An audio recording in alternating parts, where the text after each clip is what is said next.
What's going on, everybody? Welcome to the first episode of Pitch Wars. Let me explain what we're going to be doing. Me and a guest, most likely a fellow YouTuber, are going to come in. I'm going to choose a topic, and both of us are going to come with our own original scripts. And you, the viewers, get to choose which script you want to be made into a movie. And for my first official guest to bring in the first episode of Pitch Wars, coming all the way from the foothills of Durbania, traveling from the future back in time to change the fate of this episode, is the Durbanator. Yeah! So excited. I can't wait. Yes. Tell us about your channel, Durban. And by the way, I'm definitely using Terminator music in the opening. That sounds fantastic. I'm Durban, and my channel is called Durbania, so you type in Durbania on YouTube. I should be the one and only channel that pops up. I do a lot of things very similar to what Cody does. I do movie reviews, both spoiler-free, spoiler talk. I have my ranking videos, trailer reactions. I have this fun thing I do called a theological analysis, where I like to pick movies apart and dive in really deep about what could their plots and storylines here be really saying. Lots of really fun things like that. So if you want to check it out, love to have you. Yes, go over to Durbania, hit the like and subscribe button on all of his videos. Every single one of them. I'm being very serious. Go over and do it right now. But before you do that, let's get into this first episode of Pitch Wars. And the topic for the pilot episode is going to be our own original DC Extended Universe film. Now, if you've ever been following me or Durban, aside from maybe the past couple of weeks, we have been talking the DCEU since we met each other. We've got quite a few videos on his channel talking about the state of the DCEU. We've got a few on mine talking about our passions for the DC Comics and our frustrations with a lot of the movies that they've done, a lot of stories that they've chosen to do. Well, now we get to write the ship. We get to make the movies that we want to get made. Here we go. So, what we're going to be doing, Durban's going to give us a title, his director that he's got in mind, maybe even some cast that he's got in mind, maybe even a brief little synopsis of his movie if he wants to do that, or if he wants to save all the surprises for later, and then take it away with your Act 1, Durban. All right. I think I'll give you... No, I won't give you a synopsis. I'm going to save it as a surprise because it's going to be really fun. Yeah. So, I'm thinking Matt Reeves is a good director to direct my movie, because I want my movie... This is going to sound bad because everybody complains about the darker tone of DC, but mine will have a slight bit of a darker tone, but building towards the light. And you'll see why in a little bit why I would like this to start darker and build it from something darker into something light by the time we get to the end of it and have something, hopefully really cool, really fun. So I think Matt Reeves could be really fun with that. A lot of the cast that you've seen in the trailers, I'm going to keep, because I like Henry Cavill as Superman. I think for this 21st century Superman, he's great. I thought Ben Affleck was a good Batman. Love Gal Gadot as Wonder Woman. I know I haven't seen what's-his-face who's playing the Flash right now, but I like him already in the trailer. And I like, the Dothraki dude as Aquaman. So I'm going to keep most of this present cast, but what I will do is something different with Lex Luthor, and we're going to put a Bryan Cranston Lex Luthor in there. Thank God. Yes. Awesome. Do we have a title and maybe even a placement of where this movie is in the DCEU? So the title of this film is Justice League. Whoa. Yeah, I know. Incredibly original. But we are taking this into the Durbania verse. And here's what we're going to do. This is going to take place right after Batman vs. Superman. Now, you and I have had a lot of talks, Cody, about how that is not our favorite movie. I think there's things in it that are watchable, and there's things in it that are good, but it just felt so rushed and whatever. So I figure, you know what? If this is where we are, this is why I wanted my movie to start dark and move its way to light. And I just thought, let's take up this challenge. Let's let this BVS kind of rushed mess be there. And then let's get into Justice League, and let's pull a really good story out of that. So that's kind of my challenge here today. Awesome. Well, I'm up for that challenge, so go ahead and kick us off, Durban. I'm ready. Justice League me. All right. So let's do the Durbanian version of Justice League. We open first with a black screen. Slowly we fade in, and the music fades up. And this is the sad musical tone we heard at the very end of Batman vs. Superman during Superman's funeral. As it fades up, we fade up on that shot where Lois Lane is walking away from his grave. We go to where the movie is, where Batman vs. Superman ended, and you have that close-up shot of the coffin, and just before it rolled to credits, you see the dirt lift up, and you think that's your victorious note. But alas, we find here that is not our victorious note. As the dirt begins to lift off the coffin, we quickly find this is not energy being replenished in Superman. This is not him coming back to life. In fact, his entire coffin is slowly lifting up. We cut back out, and we're looking at the grave, and we see the coffin rise up out of the grave, go up into the sky, and soon it jettisons straight up through the clouds. We cut to outer space. We go to where our moon is, and around our moon, a strange ship has appeared.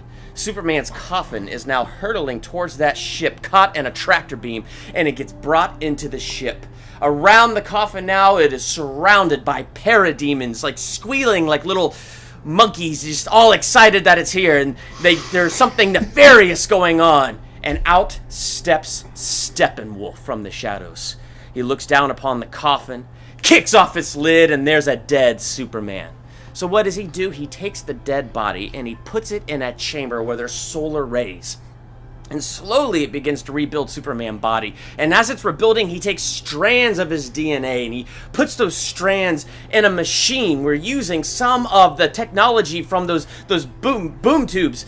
You know, there's a skeletal structure laid out, and a cloned structure is starting to form around this robotic skeleton, this cyborg thing. And suddenly we see it's Henry Cavill. It's Superman being cloned onto this cybernetic body.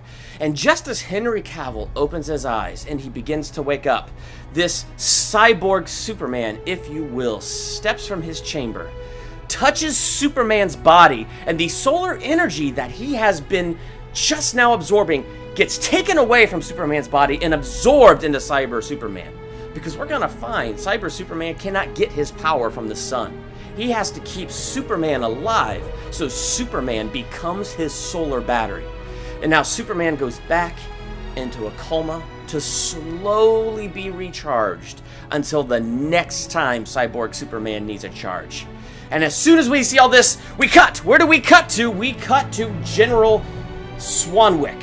General Swanwick is going nuts. Their whole command center is going nuts because they have caught hold of the ship. They know something is coming, and this time there is no Superman to defend them. They don't know what this is. They don't know where it's come from, and panic has set in.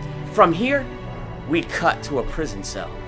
And in this prison cell, we see Lex Luthor Jr., the one that we do not like from Batman vs. Superman. No. He sits in his cell, his head down, shaved head. We hear footsteps. Who's walking down the hall? None other than Lex Luthor Sr., Bryan Cranston. He walks up to the cage, throws a file down in front of Lex Luthor Jr. He goes through it, and he sees the pictures of the new UFO that has appeared out by the moon, and things are coming. And Lex Luthor Sr. looks at him and says, "Son, you're an embarrassment to me. You are an embarrassment to the Luthor name. I am a senator, and you have brought shame to me. You were just supposed to take out this Superman, and instead you destroyed half the city all over again, and you communed with this thing, and you brought this thing to our world. I will bury you in this prison cell, and never again shall you see the light of day." You're goddamn right. And never again do we see Lex Luthor Jr. Period. That's it. That is it. That is our final shot. There is no more of this Lex Luthor Jr. Now we are having the awesome Bryan Cranston. That's all tied up nice and neat, and I'm super excited about that. So, tough love. yeah, that is tough love. Tough love. As Lex Luthor Sr. is walking away, we see a few quick flashbacks to the end of Man of Steel, the destruction of Metropolis. And lying in Lex Luthor Jr.'s arms is his mother, bleeding out, slowly dying. Lex Luthor Sr. gets there just in time to see her breathe her last. And in this emotional moment where she dies, he looks at Junior and he says, "Why couldn't you put pressure on her wounds? Why couldn't you keep her alive?" And we see it just starts beating his son, and we just see that this is a bad Lex Luthor who never loved his son, who never cared about his son, who blames both Superman and Lex Luthor Jr. for the death of his wife. now we have a very cruel and malice-filled Lex Luthor played by the amazing Bryan Cranston, fully established. So we know this guy's gonna be awesome. Maybe not this movie, but at least as Superman moves on, we will have a Bryan Cranston Luthor with no Luthor Jr. I'm happy about that. Yes, me too. Next, this is still my Act 1. This is still my setup here. Next, we cut to the fact that there are hidden boom tubes all around the world, and parademons are being unleashed upon the Earth to go and find these boom tubes, because if they could collect enough, they can open a portal that will allow Apocalypse to come through and aid Darkseid on his conquest to take over the universe. So as these parademons pop up in various cities, say, I don't know, Central City, the Flash speeds onto the scene, but quickly, no matter how fast he is, no matter how great powers he has, he can almost, but not quite, defeat these parademons. There's a whole bunch of them. They're quite powerful. They're quite strong, and he can't quite defeat them on his own. We cut to Paris, France, where we see Wonder Woman. And just where Wonder Woman ended and she was jumping through the sky in that slow motion scene, it turns out what she was jumping towards was parademons suddenly popping up in France. And as she goes to fight them, I mean, she's way more powerful than the Flash. She takes out way more. But more and more and more parademons keep popping up, and she doesn't have the ability to take them out on her own. We cut to Gotham City, Batman, facing a very similar thing, only he's a man. So let's face it, he's going to be super smart, and he's going to be very tactic about what he's doing, but he's also going to be smart and go, crud, I need to get this team together. And then, last but never least, we come to Cyborg, which we find something very interesting, seeing as how his technology came from one of these boxes.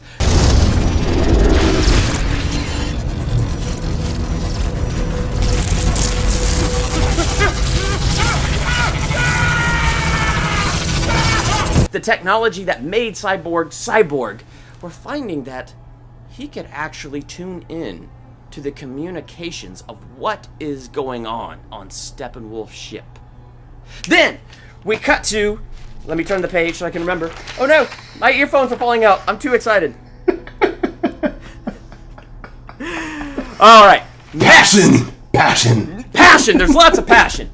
Next. And yeah, I'm going to rip a little bit off Man of Steel, but it was a great moment. Every TV in the world pops on, and a face appears on the screen. A face that everybody thought was dead. A face that everyone, for whatever reason, decided they loved by the end of Batman vs. Superman. A face so familiar that they want to rejoice, but the malice in his tone, the one red eye, they're like, what is going on here? Cyborg Superman has now appeared on their screens with this message. You have seen what my parademons can do, and I implore the governments of the world, release to me all the ancient cubes you have hidden, or I will take them by force. Ooh. And this is where Batman goes, we gotta bring these guys together. Mm-hmm. That's my Act 1. A better line to end that would have been Batman looking on and said, I knew that son of a bitch was evil. Like... Well, we'll have more on that in just a little bit. Yeah. Sweet. Hell yeah.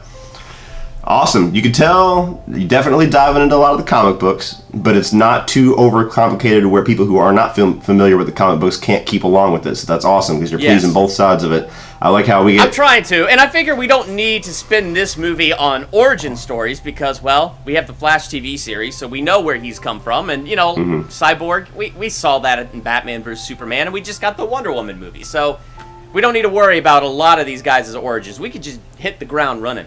Awesome. Sounds good. So, yes, the biggest credit I'm going to give you is finally giving the role of Lex Luthor to who it should have went to. So, you've righted that ship, so automatically 5 stars. Yeah! That's what I want to hear. Awesome. Well, my film is titled Gotham. Now, this is before the Gotham TV series came out, so I'm not ripping off anybody. It was between that and the Caped Crusader, and Caped Crusader doesn't quite have the punch that the Dark Knight has, and I didn't want to copy the Dark Knight, so we're going with Gotham. Gotham's good. I like Gotham. Yes. You could also go with Gotham Knight, which was an awesome animated movie. You know what? I thought about that, too. That was the second choice, so somewhere in there. Yeah. The director of choice for me was one of my favorite directors is David Fincher. So David Fincher's Gotham. And the cast that I have in mind... He won't Alien 3 this, though, right? He won't Alien 3 this? No, he won't Alien 3 this, no. He will not Alien 3 this. He will 7 this. So there we go. Batman, Bruce Wayne, just like you, I'm keeping Ben Affleck. He was awesome. He deserves to stick around. And also, I should say before I even start naming off my cast, the only movie that exists in my version of this universe is Man of Steel. So we have one DC movie, and this movie is the second movie in that. So, Ben Affleck's making his debut as Batman. Jason Todd, also known as Robin, is going to be played by Dylan O'Brien. We all know him from the Maze Runner movies. I got sold on him in the trailer for American Assassin. He seems like a good younger guy who can pull off action. I'm going with him. Barbara Gordon, also known as Batgirl, is played by the gorgeous Emma Stone. Alfred. Nice. I'm keeping Jeremy Irons because I loved his version of Alfred. Commissioner Gordon, I'm keeping J.K. Simmons because he's awesome.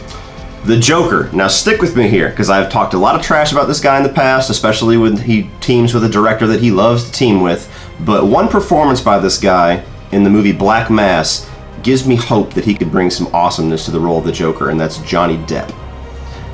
And I think that'd be a different enough role for him to take. That is an interesting choice. Yes, I was racking my brain. I'm like, I don't necessarily want to go with Jared Leto because I haven't been impressed with him so far. He could be awesome, but we have to see that. So my pick is Johnny Depp, just because if you look at some scenes he's had in Black Mass where he has that sinister silence to him, that's the Joker that I want. My Joker has more in line with the animated series Joker, where he's this maniacal gangster who's very just in love with the fact that Batman will not kill him. Nice. Lex Luthor is played by John Hamm, and I was sold on him from watching Baby Driver. Lionel Luthor is played by Bryan Cranston. Oh!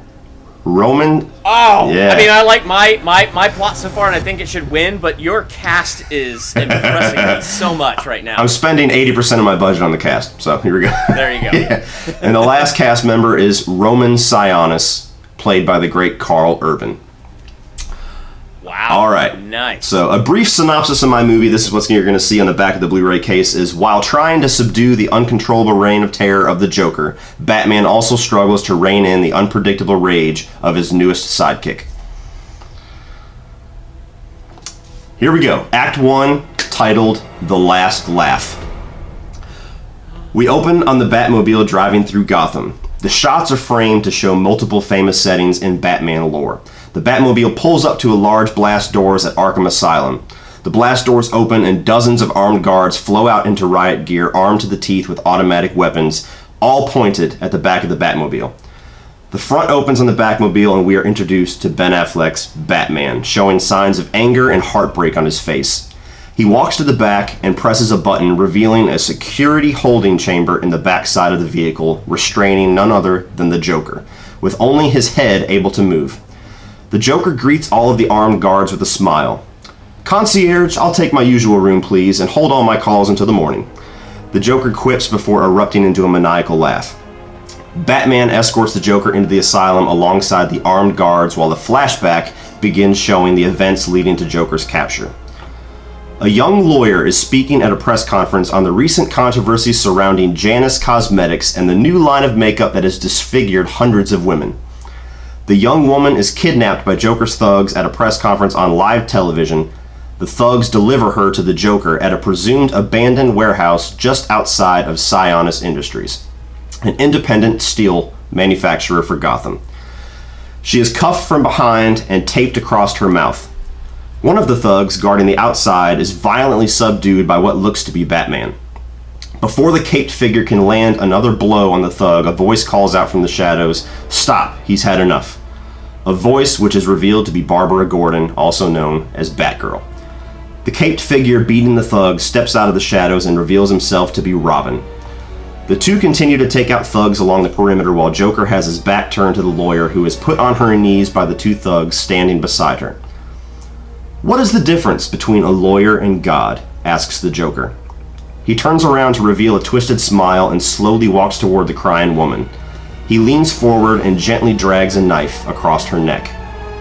"God doesn't think he's a lawyer," answers the Joker. "We have a little problem here, counselor. You were told to take the money and throw out the case against Janus, but apparently your will to live is as uninspired as your wardrobe." The Joker turns around, tossing his knife back and forth, now showing his back to the lawyer. The Joker turns around, tossing his knife back and forth, now showing his back to the lawyer. Two caped figures quickly and silently zip down and snatch the two thugs up into the rafters, leaving only the lawyer on the ground. The Joker continues to verbally taunt the woman about her impending death as she is also lifted into the rafters, showing the two thugs tied and hanging like vampires from the ceiling. Robin puts his finger to his lips, signaling the lawyer to stay quiet and don't move. The Joker turns around mid-speech and sees no one, while a large caped figure drops silently behind him. "Bats, have I ever told you how much your timing sucks?" quips the Joker, as he smiles and turns around to face Batman. "It's over, Joker. You're going back to Arkham." "Luckily, I also have a knack for bad timing," says the Joker, as he reveals a timer counting down from 30. Batman, Batgirl, and Robin all gather the subdued thugs and the lawyer and rush them out of the building. The lawyer continuously tries to yell something. Batman sees all of the subdued thugs from earlier around the perimeter of the building unconscious. He leaves the lawyer alone to gather all the unconscious thugs, with Batgirl and Robin hesitantly following. They manage to gather the thugs and shield them just as the timer reaches 0. A few moments of confusion is interrupted by a beeping suddenly heard from the lawyer through her muffled screaming. Batman looks at the lawyer and the two thugs standing by her unconscious. Thinking fast, he grapples the lawyer to a storage container in the distance, and the young woman is suddenly zipped away from the crowd. Robin shouts, "No!" diving and failing to catch the lawyer, while a small charge is shown to be inside her mouth before she explodes. The Joker's laugh is heard in the distance over the giggles of the Joker thugs. Robin angrily lashes out at a thug, beginning to continue the beating he gave him earlier when his arm is subdued by Batman. "Go after Joker!" Batman yells. As Robin and Batgirl zip away to pursue Joker, Batman pulls out a GCPD tracking beacon, throws it onto the cargo container nearby. He walks away from the thugs, but is stopped by a thug's remark. "You let her die, Batman. Her blood is on your hands." Flashback to Arkham, and Batman is met by Commissioner Gordon. "How the hell does he keep getting out?" asks Gordon. "He must have a contact on the inside. We need more background checks and surveillance on the guards. Keep monitoring the other inmates. There has to be a way to smoke out the mole from the inside," replies Batman. "You're asking me to invade the privacy of my own men? Most of these guards were on the GCPD at some point," said Gordon. "Can you be sure that they're still your men?" replies Batman. A blank and reflective stare glares from Gordon. "Don't let your trust cloud your judgment, Commissioner. We can't let him get out again." The Batmobile flies into the Batcave where Jason Todd is waiting with his mask off. "You just took him back, didn't you?" asks Jason. "Jason, don't," replies Batman as he takes off his cowl. "How many people does he have to kill before you wake up? Every time he gets out, he murders innocent people, and you just take him right back so he can escape again." "That's enough," shouts Bruce. "Apparently it's not enough," screams Jason. 113 people, Bruce. Now 114. And you just escort him back to his little weekend vacation at Arkham. I don't want to hear any more shit about the right thing to do, because this monster cannot be stopped the right way. And until he is stopped, he's just going to tear through Gotham like a rabid dog that can't stop eating. Bruce turns to look at Jason with rage in his eyes. "I know you're angry, and I know tonight went to hell. I may not make sense to you the way that I do things, but as long as you're here, as long as you're under my roof, and as long as you wear that cape, that is how things will go," replied Bruce. A moment of tense silence exists between the two before Jason slowly turns and walks away. End Act 1. I'm intimidated by the amount of detail that you already have in there. That is really good. Wow. Act 2 is even better and bigger, I gotta admit. So. Oh, I bet it is. Oh my gosh. It's a little dark. Wow, if you don't vote for mine, vote for Cody's. Holy cow, that's a good story. I wanted to take it a little bit further than most Batman movies have gone.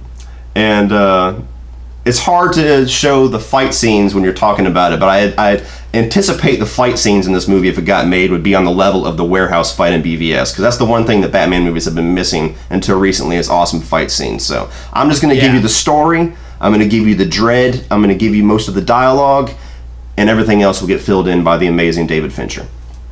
Well, there you go. Awesome. That's awesome. Wow. Wow. Well, that's the same thing for mine, because obviously I'm going to have a hard time describing superhero fight scenes, but you could just imagine. Punch, wow, bang, pop. Yeah, no, that was incredible. Wow. Matt Reeves did it again. Yeah. He brought War for the Planet of the Apes to Justice League. Yes! Awesome. All right, man. Act 2, I'm ready. Justice League me. All right, so Act 2. So clearly, the governments of the world, they are not going to deal with an alien terrorist. They're not going to give up these boom tubes that are hidden in various locations.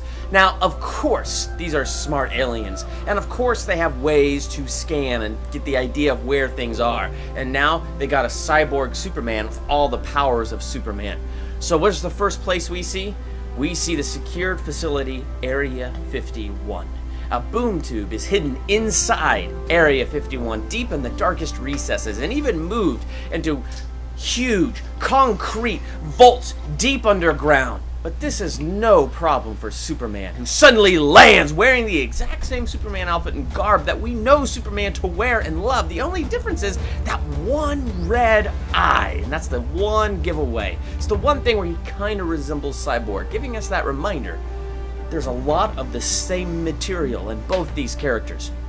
So this Superman lands, and as he lands at Area 51, makes a huge crater impact when he lands there. All the soldiers come out to fight, and he just ignores them. As they're shooting bullets at him, he bats them away like the flies that they are. When soldiers run up to get him, he just swats, and on one tiny hit, they are decapitated. One tiny hit, they're knocked from one side of the government facility to the next. One tiny hit, he just swats them away. They show up with rocket launchers. They show up with tanks. I mean, they know this is futile. You have to know that they know this is futile, but they can't just not do anything. So they keep shooting all their rocket launchers, shooting all their guns. And what does our cyborg Superman do?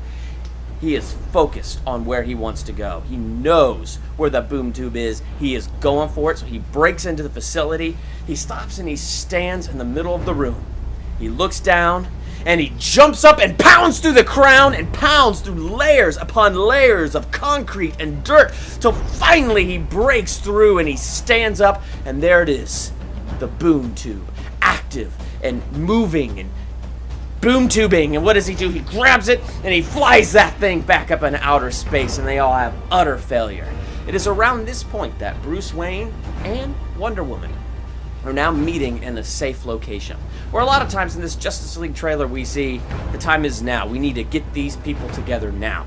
And so Wonder Woman and Bruce Wayne meet together. They talk about the parademons they've already faced and how futile it was. And now seeing what this cyborg Superman is capable of, what hope do they have? So they have to put together their own league of extraordinary people in the very hopes that at least a league of metahumans could be strong enough to go up against Superman. But Bruce Wayne is suspicious because what we've never seen in Batman, and maybe we'll see in your script, is the world's greatest detective. And so what we see is Batman with his Bruce Wayne satellites, or Battleites if you will. With these satellites and reconnaissance, he's able to get his own pictures of the alien craft, but he also has his own ways of getting pictures of cyborg Superman. And as he's sitting there staring at the one red eye, he knows there's something not right here. I mean, in the time that he faced Clark, when Clark had the opportunity to kill him, Clark did not. And so he's thinking, this can't be him, and he's starting to put two and two together, slowly.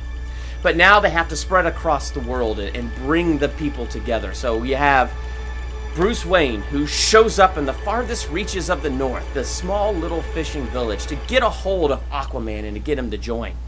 And when he gets there and he finds where Aquaman is, of course he confronts him. And of course, Aquaman is the Dothraki dude, so he's a bit of a Dothraki jerk. So he's not just going to sit there and listen to this rich guy.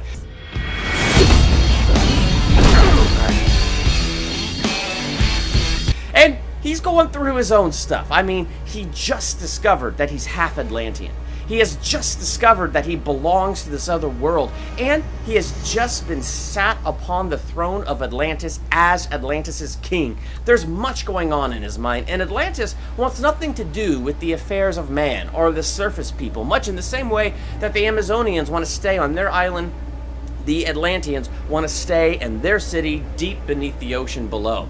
And so he knows this. And he never really had the pressure to be a superhero. So now he's a king. He's thrust into this position. There's so much conflicting things going on. And Bruce Wayne is saying, dude, we need you. We need not just you and your powers, but we need your people. We need you to be behind us. This doesn't just threaten us. This threatens you.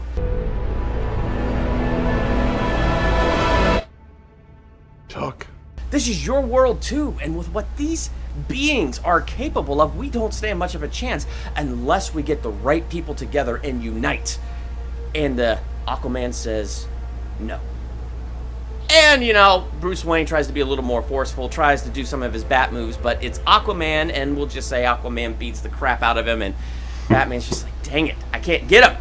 But, you know, he's Batman, so he's tough, so he kind of just shakes it off, and he leaves, and he goes back to Wonder Woman, utterly having failed that. Next, we go to Barry Allen, and I love the moment in the trailer where he's like, you're the Batman? Can I keep this? Yes, I need friends. I love those moments. So you know what? We're keeping that, because that was just brilliant where he throws the Batarang, slow motion, Barry Allen catches it. I love it. So we're going to hang on to that scene, and that's going to be amazing. And so this is how he recruits Barry Allen. They get in the car together. What's your superpower again? I'm rich. Oh. So we're going to keep those fun things that we see in the trailer. And so then we have Wonder Woman, who tracks down and finds Cyborg. And using her Wonder Woman skills, she convinces Cyborg that the world is in tremendous danger. And one thing that she is able to figure out is he is made out of the same material as these boom tubes. Like all the material that makes up his cybernetics and makes him who he is, including his one little red eye. It's like, okay, there's something here. This guy is very much related to what's going on, but he's good. Okay, so please, we need you desperately. And this is where he admits, he goes, but I can hear their communications. I'm just trying to decipher their language and figure out what they say, but I can hear their communications in my head. They don't know that I'm connected. They don't realize that this one boom tube made me. And so she's like, okay, you're definitely coming with me now. So now we have the Flash, we have Batman, we have Wonder Woman, we have Cyborg. So we have these heroes together meeting in a central location in Gotham City, aka the Batcave.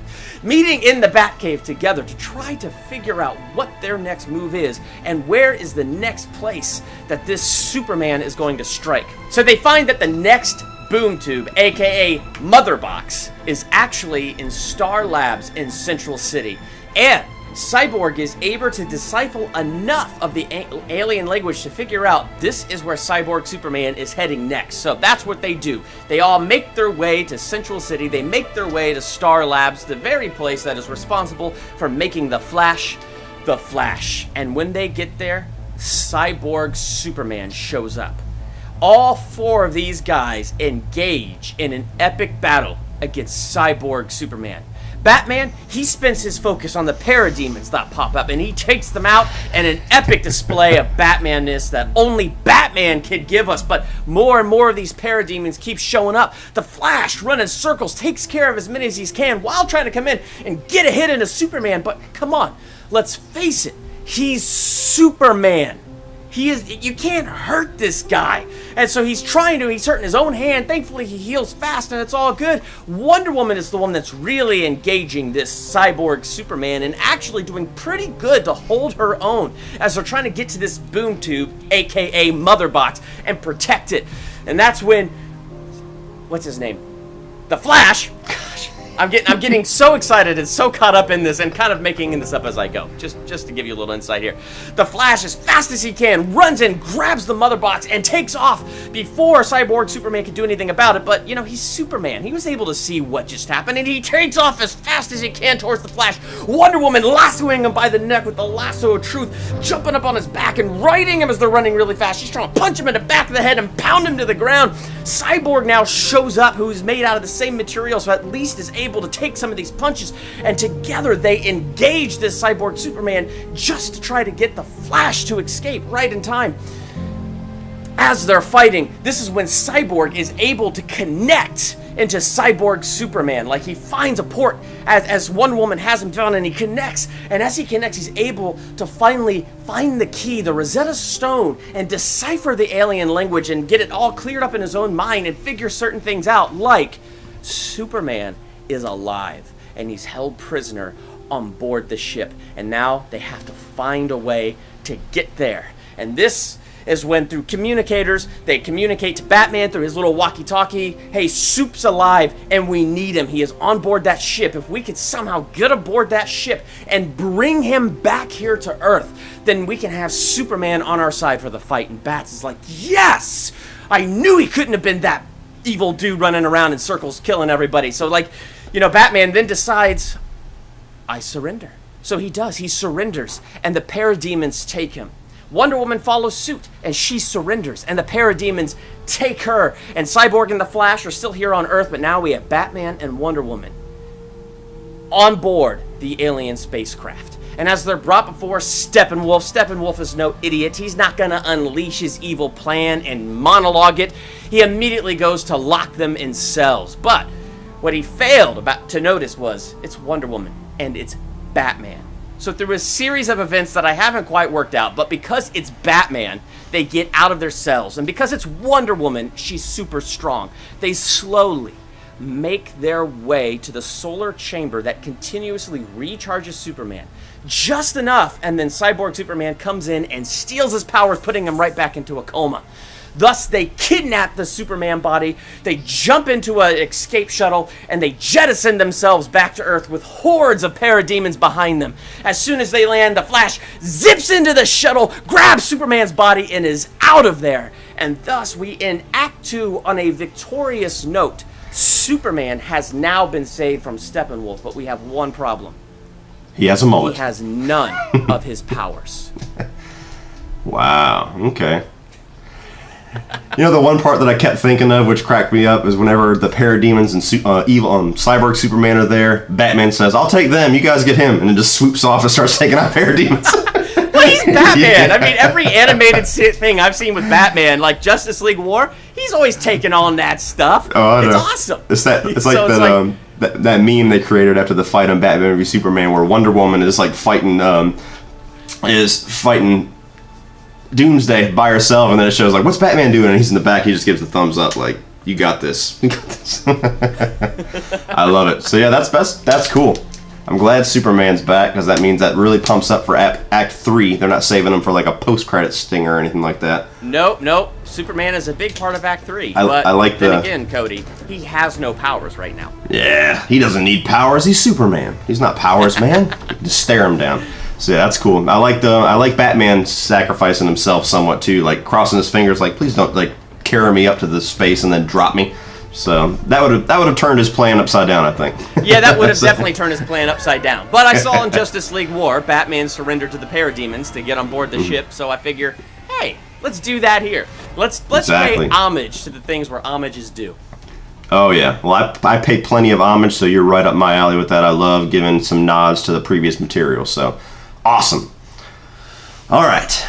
Act 2 of Gotham, titled One Bad Day. The next day, Bruce Wayne is on his way to the headquarters of Sionis Industries while Jason and Barbara are at her apartment. Bruce walks into the meeting room to greet Lionel Luthor and his son Lex.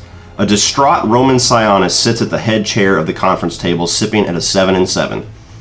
Bruce, it's been too long, greeted Lionel. How's that renewable energy project going? Or are you still dumping all of your assets into rebuilding Gotham City? Quipped Lionel. Sharing a laugh, Bruce replies, It's coming along, Lionel. How was Mardi Gras, Lex? It was great, Bruce. Good to be back so I can keep the old man here in line, replies Lex. Lex, you could learn something from Bruce. You don't see him abandoning his company so he can dance with a bunch of clowns in the streets. But anyway, let's get down to it, shall we? Says Lionel. I just got it. I just got the quip. Lex gives a look of anger as they gather around the conference table. Lionel leads with saying, Gentlemen, as you all know, we are here to discuss the bailout options of Sionis Industries after the disastrous Janus Cosmetics venture. What a damn mess. I spent my entire life trying to live up to my parents' expectations, and the first major decision I make as head of the company, I bring the whole ship down, says Sionis. Roman, you can come back from this. We've all had business ventures that backfire, comforts Bruce. Speak for yourself, Wayne, adds Lex. Sionis Industries can still survive, but you are undoubtedly going to need some help, my friend, says Bruce. Well, isn't that sweet, adds Lex. Regardless of how sugar-coated Mr. Wayne here has presented the situation, I think it's only right to express to you, Roman, how screwed you really are without this bailout. LexCorp is willing to take over the production costs as well as the majority share and influence in Sionis Industries, which will save your father's company and good name. Unfortunately, we cannot offer you the same bailout. You'll have to settle those debts with Gotham Bank, proposes Lex. A distraught look comes from Sionis. You know, I'm starting to lean on the assumption that I'm not as among friends as I thought I was. I don't need any of your help. My father built our company from the ground up. It's time for me to clear out the rubble and do the same, says Sionis. Bruce shakes his head, okay gentlemen, I guess we're done here, says Lionel, as they get up from the table. Bruce shakes his head and says, I apologize, guys. I'm sorry to have wasted everyone's time, but I figured this is the most appropriate way to tell this news, face to face. I've already purchased Sionis Industries and began the bailout process myself. After the death of your parents, Roman, and the stress of the press and the lawsuit, I couldn't involve you, and I regret that very much. I just couldn't trust you to make the best decision for yourself. You bastard, yells Sionis. You're one of my oldest friends, Roman. I can't watch you sabotage yourself anymore, says Bruce. What the hell is this? The company hasn't even gone public yet, replies Lex. I have a lot of influence with the board members. There's always a way around a public sale, Lex, replies Bruce. You're just going to steal my company out from under me? Asks Sionis. You'll still get your share of the profits, Roman, but I'll be appointing my own board of directors to handle the business side. You'll be a silent partner. You know, Wayne, you can be one ruthless son of a bitch when you want to be, added Lionel. Bruce stands up, buttons his suit, and walks out as Roman throws his booze-filled glass at the door as it closes behind Bruce.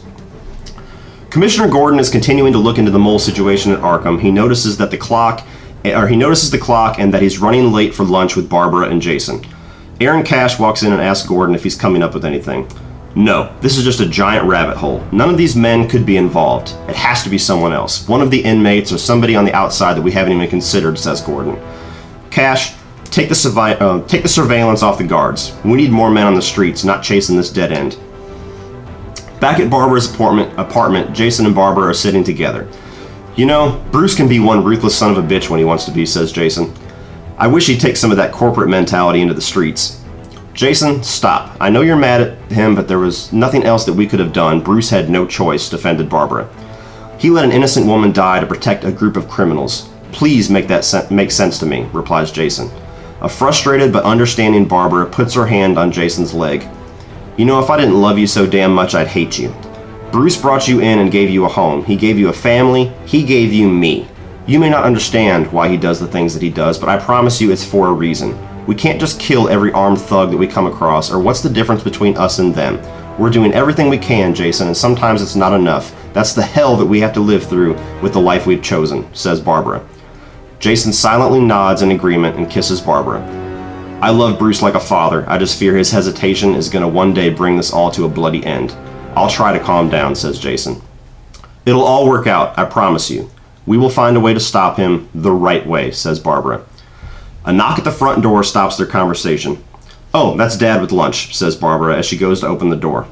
She turns and looks at Jason as she turns the knob and opens the door and says, Go set the table for... A look in Jason's eyes stops her request dead in its tracks. Barbara turns around to see the Joker with a camera around his neck, holding a revolver at her abdomen. He smiles and pulls the trigger.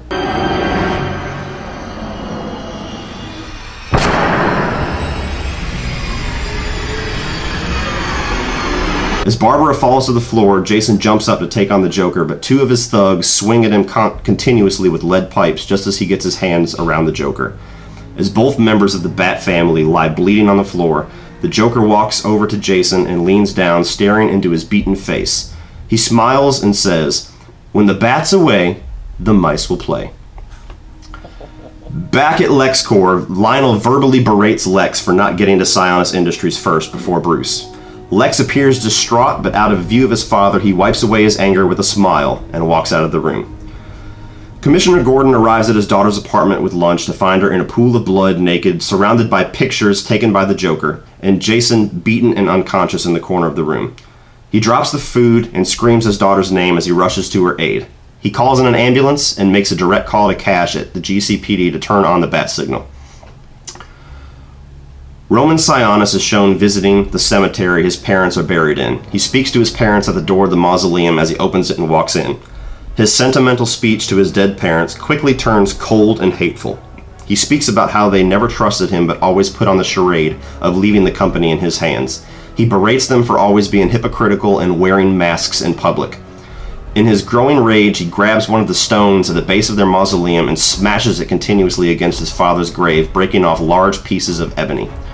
Roman's driver calls to him saying that we're late for the press conference to announce Wayne as the new owner and CEO of Sionis Industries.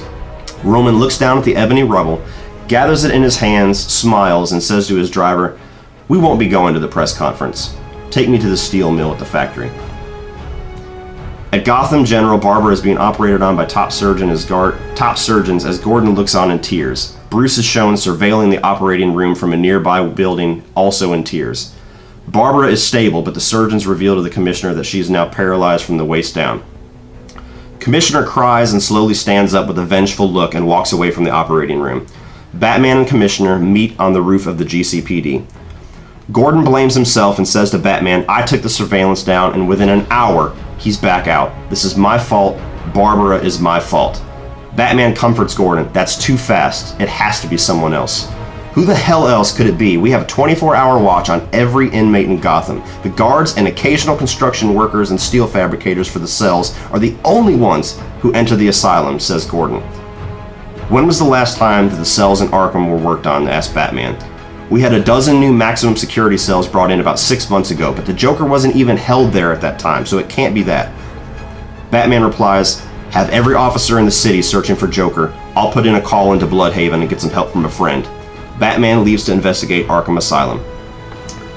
Jason Todd wakes up in Wayne Manor hooked to an IV drip with Alfred looking at him as he heals. "You're okay, Master Todd. Bruce got you from the apartment before the ambulance took Miss Gordon. You have a cracked rib, but you need to rest," suggests Alfred as Jason ignores him and gets out of bed. "Where is she?" asks Jason. "She's at Gotham General, sir, but all that can be done is being done. You need to stay here and rest," says Alfred. Jason ignores him further, puts on his jacket, and leaves. He arrives at Gotham General as Barbara is asleep, still recovering. He holds her hand and promises to make the Joker pay. At Arkham, Batman analyzes each of the 12 new cells, and nothing in his technology shows any flaws or weaknesses in the steel construction. On a hunch, he switches his cowl to search for fingerprints, and the walls are covered in all of the cells from the inmates over the past 6 months. He switches over to target only the fingerprints of the Joker, and in cell 5, there's a message written with thumbprints saying, "Hello, Bats. Here's a hint." Stemming from the message is a long arrow of fingerprints pointing at a lone thumbprint on the back wall. Batman presses his thumb to the thumbprint and a small hatch opens up at the base of the brick wall. Batman looks in and sees a tunnel. He presses the same exact spot in the 11 remaining cells, and all reveal a hatch with a tunnel. Batman calls Alfred and asks, "Alfred, I need you to see who provides the steel and masonry for the maximum security wing of Arkham." After some quick computing, Alfred replies, "Sir, all materials for the maximum security were fabricated and donated by Sionis Industries." "Roman," says Batman. "Sir, Mr. Sionis is expected to be at the press conference this afternoon in Metropolis," instructs Alfred. "I'm on the way there." A doctor comes into Barbara's hospital room and drops off a bouquet of flowers. "These were just left for her at the front desk, sir. I'll just put them here." "Thank you," says Jason. As Jason continues to sit with her, he notices the bouquet across the room has a playing card tied with a stem. He lets go of her hand, walks towards the bouquet, turns over the playing card to reveal a Joker card with a message written in red. "Can the little bird come out to play? Gotham Rail Yard, Train 48B, come alone." No, Robin, no! Jason kisses Barbara on her head and leaves the hospital. Oh, this is on Bruce arrives at Wayne Manor. "Where is Jason?" he asks Alfred. "Master Todd is at Gotham General with Miss Gordon." "Damn it, Alfred, I told you to keep him here." "Sir, with all due respect, an entire army couldn't keep that boy away from her right now." Bruce contemplates and then says, "I'll let them be alone for tonight. But eventually, he's going to go after Joker. I have to be the one to find him first. This time, Jason will not stop." Suddenly, the power goes out and a transmission comes across the TV. Bruce and Alfred looks on in the darkness. "You are not alone. My name is General Zod. I come from a world far from yours. I have journeyed across an ocean of stars to reach you. For some time, your world has sheltered one of my citizens. I request that you return this individual to my custody. For reasons unknown, he has chosen to keep his existence a secret from you. He will have made efforts to blend in. He will look like you, but he is not one of you. To those of you who may know of his current location, the fate of your planet rests in your hands. To Kal-El, I say this. Surrender within 24 hours. Or watch this world suffer the consequences. End Act 2. Holy crap! Have you considered being a novelist on top of a YouTuber? No, but I've always known I was a good writer, so it's always good to hear that from somebody else. Maybe if I get enough good likes and some good comments, maybe I'll consider it. Well, there you go. There. Oh my gosh. Wow. Yeah, see, clearly I have not written out a novel. Yeah, I try to keep it where I'm keeping some elements. I took some elements from A Killing Joke. Yes. Or The Killing Joke. I took a couple more elements here and there. Obviously, we're getting the origin story of Black Mask alongside that, which is going to introduce him and kind of lead into him being a Batman villain in a future movie. Plus, it's revealed at the end of Act 2 that this is happening alongside Man of Steel at the same exact time that Clark is discovering who he is. Batman is trying to take down the Joker. Oh, I love it. That's awesome. All right, are we ready for Act 3 of the Durbanian Justice League? I am ready for the final act. Blow me away, my man. All right. Act 3 opens. Aquaman sits upon the throne of Atlantis, holding his trident, head down. Mira, his wife, comes up to him and asks, "What is troubling you, my lord?" And he looks at her and he says, "I just feel that this is our war too. I just feel that we should be helping out this Bruce Wayne. We should be helping out these people. We all remembered what happened when General Zod and his army came just one city, just one day. We remember the sheer destruction. And now these are forces that promise to be more powerful, that are searching the world in order to bring about something far bigger to come here than just what's here now. Can we really just let this sit? Doesn't this affect us all?" And of course, Mira agrees and encourages him that he needs to help. And he goes, "But I can't just do it alone. We need the Atlanteans. We need the army. But there's so much politics, and everyone thinks that this is just our own little world, and this is not our war, and we cannot be involved." We cut to outer space. We have Steppenwolf, and he's speaking with a hologram of Darkseid, with a cyborg Superman in the corner. Unable to recharge now anymore, still has a ton of power within him, but now unable to recharge himself. Darkseid asks Steppenwolf, "Is the world prepared for my coming?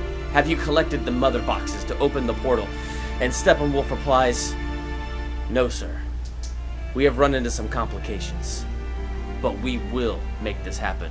This is, of course, where Darkseid does the typical villain. "I will kill you. I will decimate you, but not before I give you more pain than you've ever been able to realize that you can handle, and once you beg for mercy, then I'll give you more pain. Then I'll slaughter your family in front of you. Then, at long last, I'll kill you if you don't go to Earth and get this taken care of and prepare my way and make straight the paths for my coming." Then his hologram... That's motivation. Yeah. Hologram disappears. Steppenwolf is not happy.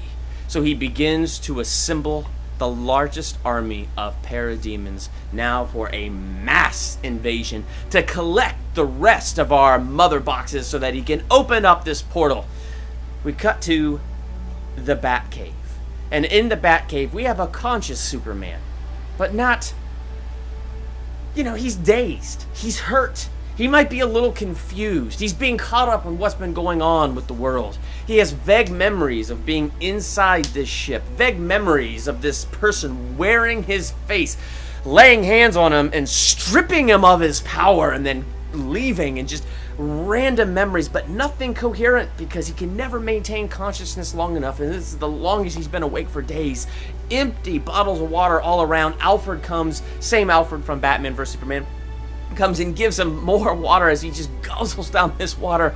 We have a distraught yet happy Lois Lane in the corner, but that's not our focus for this movie. But we know Lois Lane knows she's back, and we know there was a touching, heartfelt reunion. Well, we'll see it. We'll just pretend it was there. So it was fantastic, and it was heartfelt, and it was touching, but now they're sitting in the Batcave, the Flash, Cyborg, Wonder Woman, Batman, Alfred, Lois Lane, and they all sit around together trying to figure out what they're going to do. Because what they figured would be their greatest asset, having Superman back, they had not figured just how solar-based his powers were yet.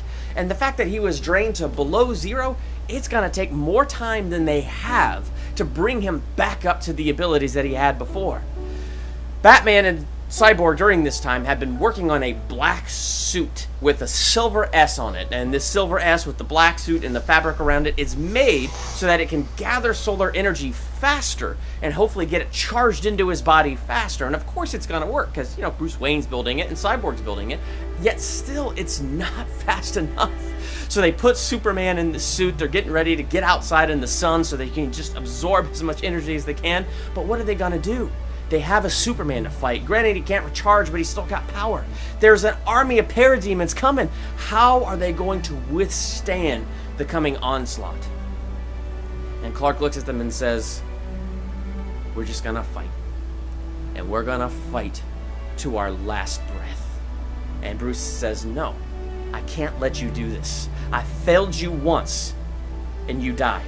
And I'm not gonna fail you again in this weak state and have you die again. And Clark looks Superman something fierce in the eye and he says, I will not abandon my world. I will not abandon the home that adopted me. Powers are no powers. I can fight. Powers are no powers. I can stand against this onslaught. Besides, I have on this suit. I will be gathering energy as it goes. And this is when Cyborg goes, I've got it, because he's still plugged in. He's still hearing alien chatter. He still has information that he gathered when he plugged into Cyborg Superman. He's like, I got it. Cyborg Superman has a core, a heart. Whenever he stole the solar energy from you, it was stored here in this center. If we could somehow figure out how to subdue him long enough, perhaps we can abstract the core and get you your powers back. Get all of the energy just shoved back into you in just one moment, and you can just have all your abilities back and fight for our side again. And Superman's like, great, how are we going to do that? Because you can't use kryptonite, you can't come against him, you can't weaken the solar energy that's in him. How are you going to do this? And this is where Wonder Woman says, leave this to me. I did pretty good fighting him once, and I've killed things from other worlds before. I can take him. Together. Yes, you got it! You got it! You got it! Together. As we see the ships coming in, they are now converging upon Gotham City.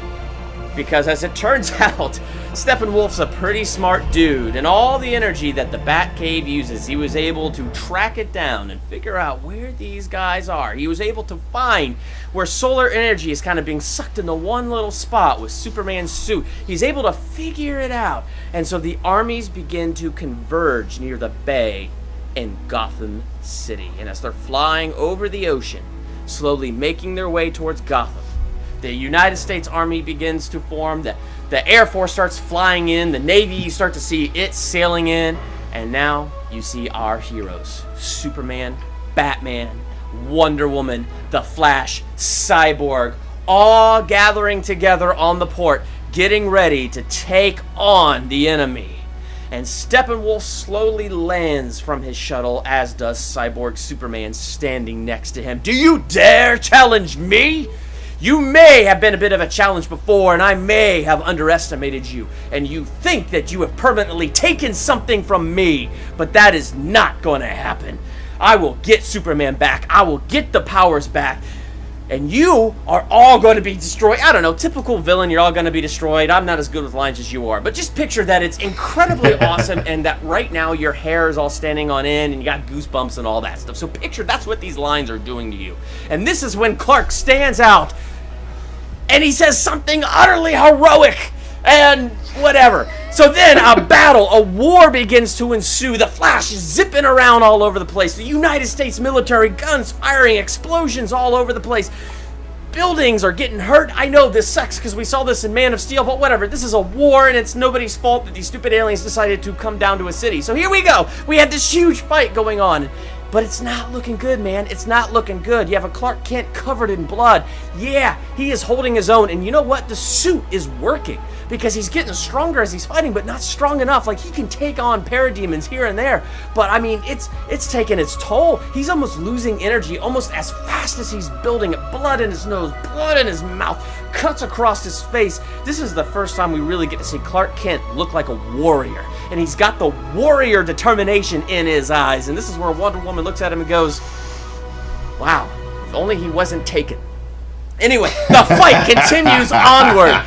And this is when Cyborg Superman shows up, and he's flying right at our Clark Kent, who cannot take him, who can't do anything about it, because he wants to kidnap Clark, get Clark back up to the mothership, and, you know, have him as a backup battery. And just as he's about to get Clark, Clark stands his ground, he squares his shoulders, and this is where Wonder Woman lassos the Cyborg Superman by the throat, jumps on this guy, starts beating in his face. I mean, it is an epic beating that gets taken here. And this is where suddenly Cyborg comes out from the corner and starts to beat this guy in with the face, but it's not working. He is Cyborg Superman. He has just enough of the solar energy in him that he is still able to take both these guys out. The tide has turned against our heroes. It is not looking good. That's when the tide begins to rise. And I mean, literally, the tide. You know, we're at Gotham Bay, there's an ocean here, and the tide begins to rise. Water begins to rise. Suddenly it rises almost taller than a mountain, and it comes crashing down. Yeah, there's gonna be some collateral damage. Let's get over it. It goes through the city, and it starts to hit these parademons and suck them back out. And standing there in the midst of a crowd of Atlantean warriors is Arthur Curry, the Aquaman. He went against his stupid council and he decided, no, this is all our world and we shall fight. And his full Dothrakiness comes out and is unleashed. And together he and an Atlantean army come racing upon Gotham City as they take on these horrible parademons. Aquaman looks over and sees Wonder Woman and Cyborg struggling with Cyborg Superman. So Aquaman looks and he sees the trouble they're having with Cyborg Superman, and he realizes this is an important point of battle. And he rushes in with that mighty trident of his and starts wailing and beating the living snot. Now Aquaman, he's strong and he's fresh. He's not tired from battle yet like these other guys are. So he's ready to go at it. Now with the extra help from Aquaman, they pin down this Cyborg Superman, and Cyborg punches through the chest of Cyborg Superman, reaches in and he grabs that core and he rips it out. Superman, our Superman, he takes it, he squeezes the core in his hand, the glass, it cracks and it cuts his hand, but it doesn't matter, because now the solar energy is being sucked in through the suit he's wearing, it's being sucked in through his hand, and we see suddenly his eyes begin to ignite with fire, and his arms begin to go up, and the muscles begin to bulge, and he screams a victorious scream of a warrior, and our Superman is back. He looks down at Cyborg Superman, now powerless, and says, I will not have my enemies wear my face, and burns him up to pieces with his eyes. Superman turns around, and there's Darkseid with all his power and his glory. Superman in his dark suit flies over, and he says to, what's his name? He says to Steppenwolf, he says, all my life, I have lived in a world of cardboard. I have been afraid to shake somebody's hands for fear of shattering it. I've been afraid of opening a door too hard and it splintering all over the place. But today, that fear is gone. And today, I'm gonna open up everything I have on you, and boom! One solid punch, and Steppenwolf goes flying through buildings. Superman flies faster than a speeding bullet, and before the momentum even stops, boom! Hits him back the other way. And then Steppenwolf goes flying over the ocean. Superman, faster than a speeding bullet, boom! Knocks that guy right back down to the ground, lands on him, puts his foot on his neck. And he says, you will not take this world. This is my home, and it is not yours. And Superman just boom, boom, boom, until... Does Superman kill him? Nah, Superman doesn't kill him, because Superman doesn't want to kill. So Superman knocks him out clean and kicks him over. And what does Wonder Woman do? She whips out her sword and slices off his head. So Wonder Woman kills the guy. And Wonder Woman stands up strong, holding the head of Steppenwolf high, so that the full army of parademons sees such a thing. And they look on in utter terror as Wonder Woman holds the head of Steppenwolf upon high. The parademons... And this is when Superman looks at her and says, "Damn, too bad she's taken." Yeah, exactly. Or actually, he looks at her and goes, "Dang, too bad I'm taken." Mm-hmm. There you go. And so he looks upon this like, wow. Batman, everybody's impressed. Anyway, parademons freak out. They have no more leader. What do? They retreat. They get back to the mothership. The ship takes off. They know that they've won the battle, but the war of Darkseid is still coming. We get to the end and the close of this movie, and all of our heroes are lined up on a platform, and they're being awarded by the President of the United States for, I don't know, whatever award you give people for all the bravery and the good things that they do, so they're awarding them.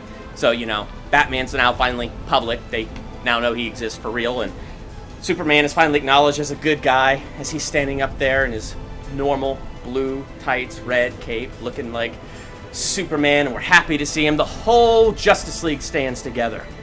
We get towards the end of this movie, and it turns out Batman had bought this facility, and it looks remarkably like the Hall of Justice from those old cartoons. And of course, that's what this is. It is the Hall of Justice. He brings them on in, and he says, "I think you guys would like this place. Could be a good central meeting place for us. Because the world commissioned them to be a team together, saying, should these things return, we want you, the Justice League, to be on our side."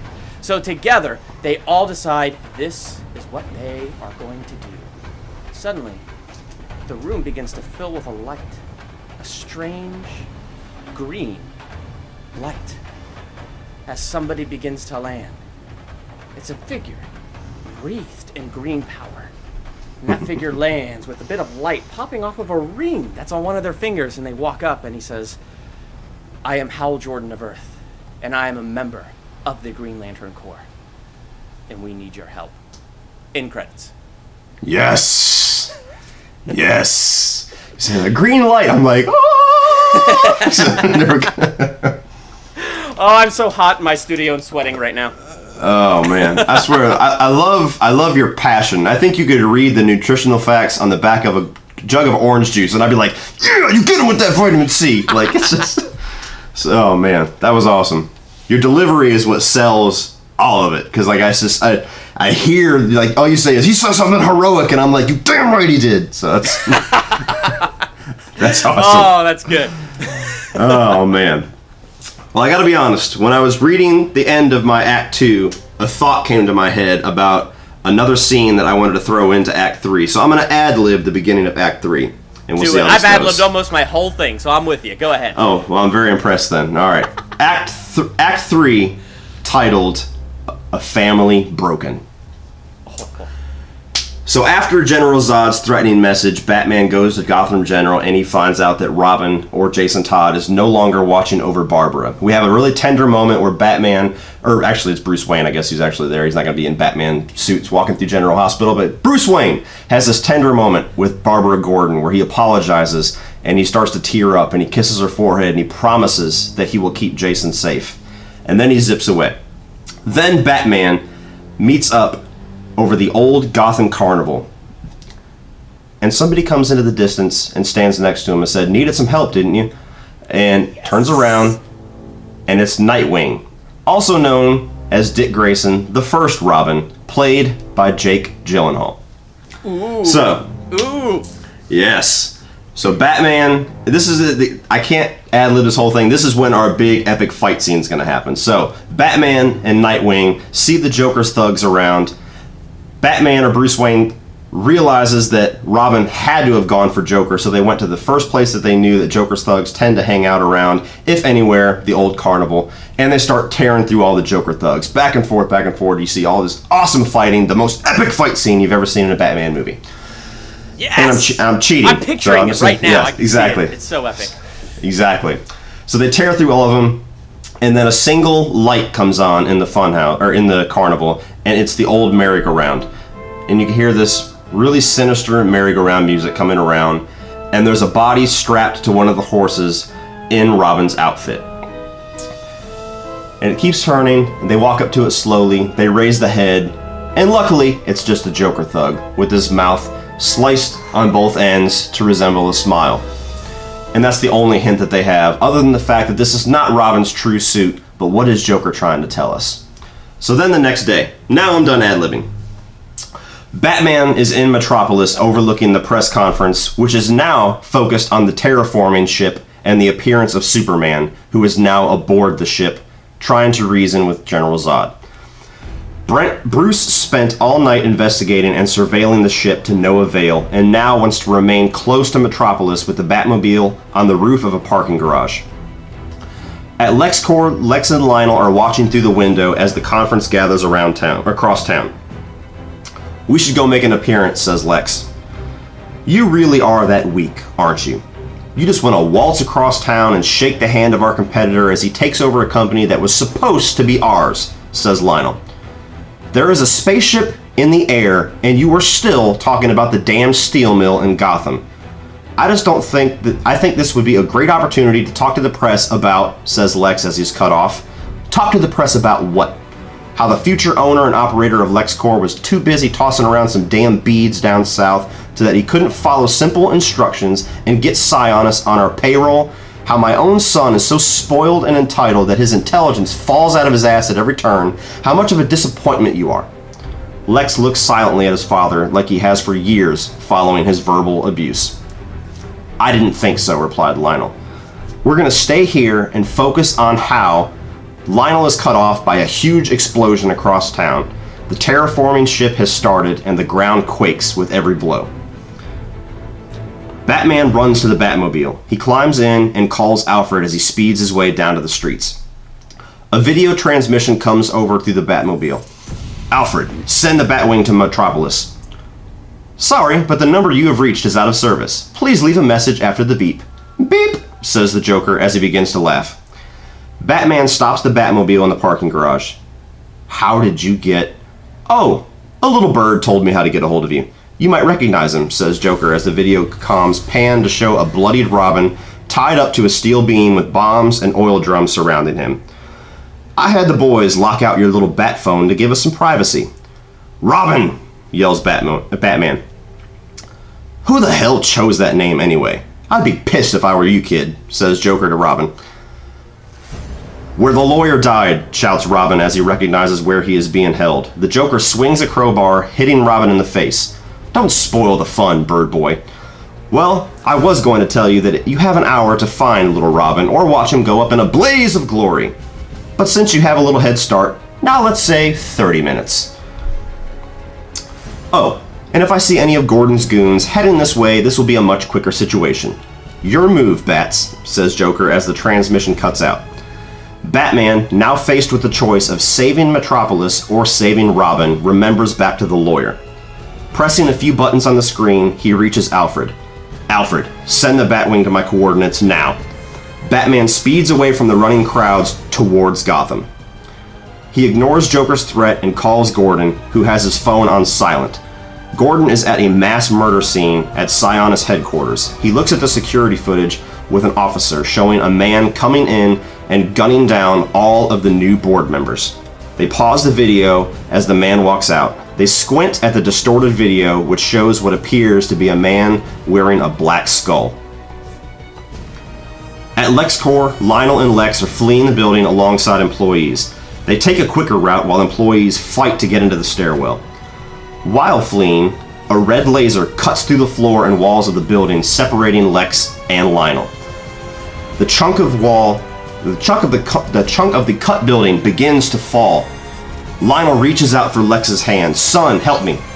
Lex quickly reaches for his father to save him, but stops, just short of saving him. They look in each other's eyes as Lex slowly pulls his hand back. Lionel looks on in shock as the floor gives and he falls to his death.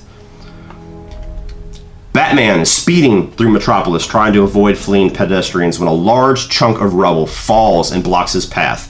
He looks up and sees Superman fighting Zod in the air.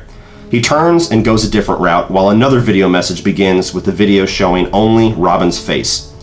"I'm coming, Robin," assures Batman. "I need you to promise me something," says Robin. "I need you to tell Barbara that I love her."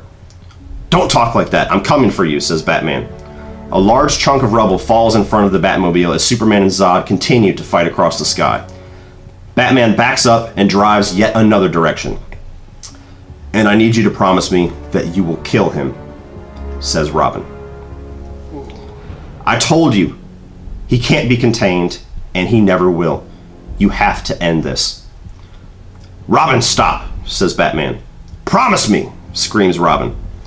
Rubble falls on top of the Batmobile, rendering it immobile and ending the transmission. Batman gets out and begins running against the crowd while more rubble continues to fall. The Batwing suddenly comes into view. Batman shoots his grappling hook towards it just as a red laser cuts through a nearby building and cuts through the Batwing. The two halves of the aircraft fall, and Batman looks on in horror.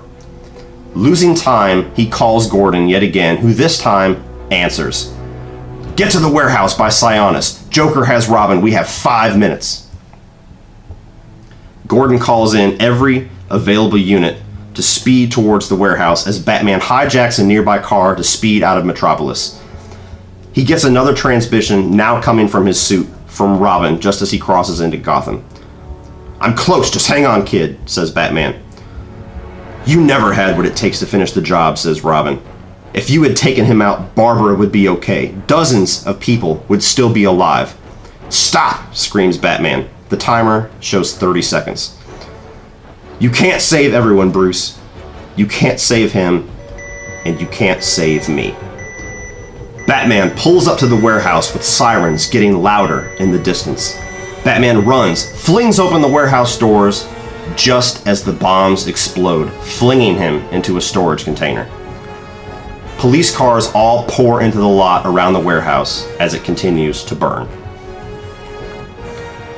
The next day, news reports are shown to all be covering the devastation in Metropolis and the new savior of Superman. Bruce, shown to be devastated and emotionless in the Batcave, looking over the numerous news reports, holding Robin's mask. "I couldn't save him, Alfred," says Bruce. "Sir, as someone who has experienced loss more times than I can bear to remember, you cannot blame yourself," Alfred replied. "I was so close. I was almost there," says Bruce. "Do not drown yourself in grief, Master Bruce. Just like before, we will rebuild, and we will press on. Sitting in this cave hating yourself is no way to honor him.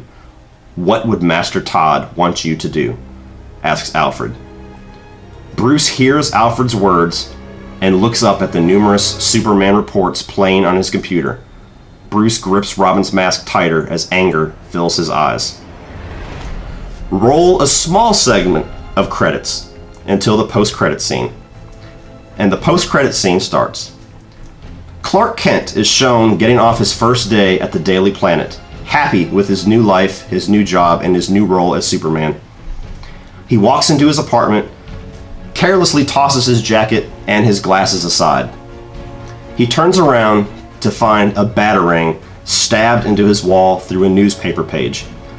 Clark walks towards the batarang and looks on as the headline of the newspaper page reads, "Who is Superman?"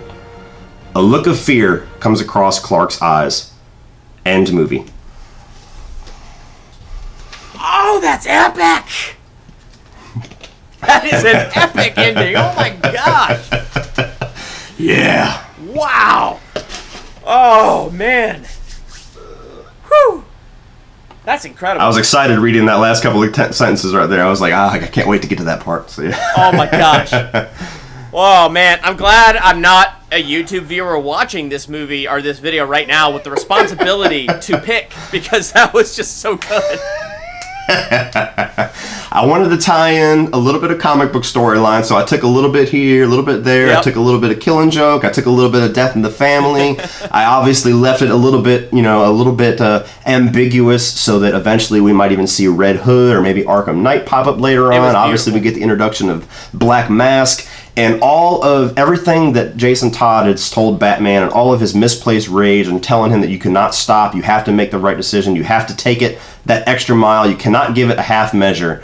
And he takes all of that and points all of that towards Superman. And then we'll have our BVS movie after that with no need to go with all this ridiculous exposition of who is Batman and who is Lex Luthor and all that, because we know why, we know he's evil, he let his father die, he's tired of him, he's got his company now, we got Black Mask for a future Batman movie, Superman's scared shitless because he has no idea how this guy just found out who the hell he is in one day, and we have the world's greatest detective where he should be, safe in the DCEU looking after. That's beautiful. That's my idea. That is beautiful. Yes.